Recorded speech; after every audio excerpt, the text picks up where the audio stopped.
लेकिन विपिन शर्मा जी, अगर हम देखें इंडिया गठबंधन को, तो इंडिया गठबंधन में भी काफी महत्वपूर्ण राजनीतिक दल हैं। मुख्य रूप से कांग्रेस है, वहां पर आरजेडी है, वहां पर आम आदमी पार्टी है, समाजवादी पार्टी है, अपरोक्ष रूप से टीएमसी भी है, अन्ना द्रमुक उनके साथ है, स्टालिन की पार्टी की अगर हम बात करें, तमाम लोग हैं। अगर हम बात करें शरद पवार गुट की हम बात कर लें, वो लोग भी उनके साथ हैं, उद्धव ठाकरे भी उनके साथ हैं। लेकिन उसके बावजूद भी एक रणनीति ना नजर आना, एक क्लेरिफिकेशन ना नजर आना, आम जनता को ना लुभा पाना, क्या ये तमाम कमजोर कड़ियां हैं जो एनडीए को इतना बड़ा होने के बावजूद, 28 पॉलिटिकल पार्टीज होने के बावजूद भी कमजोर कैटेगरी में खड़ा कर रहा है? मैं कुणाल जी आपसे आग्रह करूंगा, थोड़ा सा आप प्रश्न अपना दोहराएं, क्योंकि मेरे को ठीक से सुनाई नहीं दिया। सीधा स्पष्ट सवाल था, क्योंकि राहुल जी ने सीधा बताया कि एनडीए में क्या मजबूत प्लस पॉइंट्स हैं और वो भारी भी पड़ रहा है। लेकिन सीधा स्पष्ट सवाल है, अगर हम इंडिया गठबंधन की बात करें, कांग्रेस है, आम आदमी पार्टी है, समाजवादी पार्टी है, आरजेडी उनके साथ है, उद्धव गुट शिवसेना उनके साथ है, शरद पवार जी उनके साथ हैं, स्टालिन उनके साथ है, अन्ना द्रमुक उनके साथ है, उसके बावजूद भी एक क्लेरिफिकेशन ना नजर आना, हर एक स्ट्रैटेजी में सीटों का बंटवारा हो, चाहे एक कॉमन रणनीति हो, कॉमन प्रोग्राम हो, ये तमाम चीजें हैं जो कमजोर कड़ियां साबित हो रही हैं। निस्संदेह देखिए, बहुत फर्क होता है जब हम तुलना करते हैं लोकसभा के चुनाव की विधानसभा के चुनावों से, विधानसभा के चुनावों की नगर निगम के चुनावों से। देश की आवाम बहुत समझदार है, बुद्धिजीवी है, इंटेलेक्चुअल्स हैं। 140 करोड़ देशवासी भली भांति समझते हैं कि लोकसभा के चुनाव के क्या मायने हैं। भले ही हिंदुस्तान में जब लोकतंत्र का महापर्व आता है, फेस्टिवल ऑफ डेमोक्रेसी आता है, इलेक्शंस जब आते हैं, तो भले ही अमेरिका की तरह नहीं है जो विश्व के सबसे पुरानी प्रजातंत्र है, और हिंदुस्तान विश्व की सबसे बड़ी प्रजातंत्र है, तो वहां पर प्रेसिडेंशियल डिबेट्स होती है, प्रेसिडेंशियल इलेक्शंस लड़े जाते हैं, और यहां पर हिंदुस्तान में वो बात नहीं है। लेकिन फिर भी लोगों को भली भांति पता है कि लोकसभा के चुनाव का मायना ये होता है, मतलब ये होता है कि आप प्रधानमंत्री का चयन करेंगे, और इसको और सरल तरीके से समझना हो कि देश का नेतृत्व कौन करेगा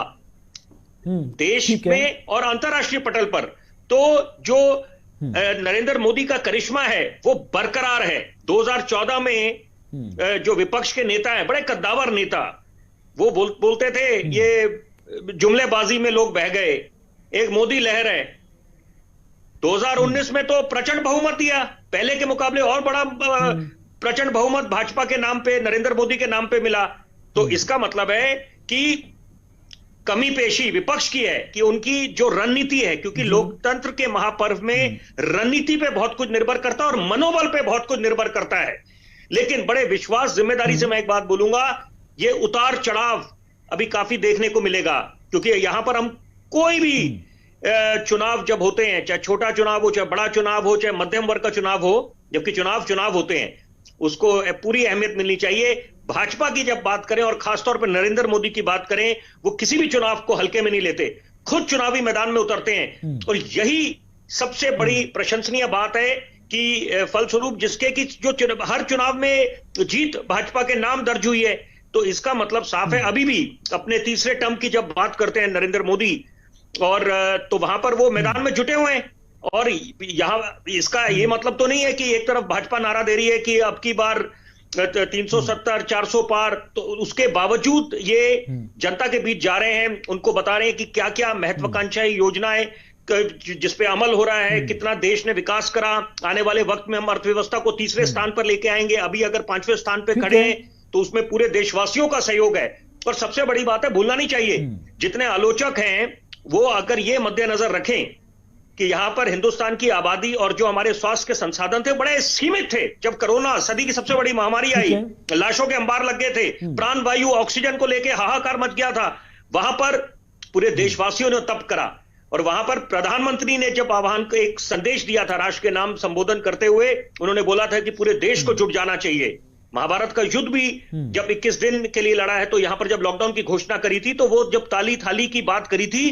तो वो जनता ने उसको स्वीकार करा था। भले ही विपक्ष के नेता जो है, विपक्ष जितने दल हैं, वो आलोचना कर रहे थे कि ताली थाली बजवा रहे हैं अपने लिए, वो ताली थाली उन कोरोना योद्धाओं के लिए था। और यही बात है कि यहां पर कुछ बातें, अगर नरेंद्र मोदी भागे हैं जनता को, तो यहां पर विपक्ष को समझना चाहिए नब्ज जनता की, कि आप जनता से क्यों दूर जा रहे हैं। आपको जब दो बड़े चुनावों में, और खासतौर पे कांग्रेस की बात करना चाहूंगा, बड़े महानुभाव कांग्रेस पार्टी ने दिए हैं, उनको नींद से जगाने की आवश्यकता है। कांग्रेस के जो पार्टी है, उनके जो खुद के नेता हैं,